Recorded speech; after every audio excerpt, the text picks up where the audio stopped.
Hello दोस्तों, बहुत बहुत शुक्रिया इस वीडियो को देखने का। दोस्तों आज इस वीडियो में हम देखने वाले 5 ऐसी वेबसाइट जो एआई के बेस्ड हैं, जिसके अंदर आपका जिससे यूज करके आप नेक्स्ट लेवल में अपनी डिजाइन को लेके जा सकते हो। चलिए इस वीडियो को हम देखते हैं कि वो कौन कौन सी वेबसाइट हैं।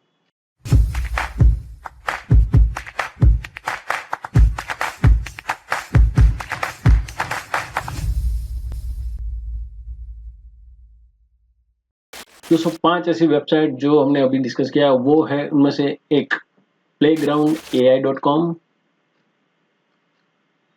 दूसरी है lexica.art,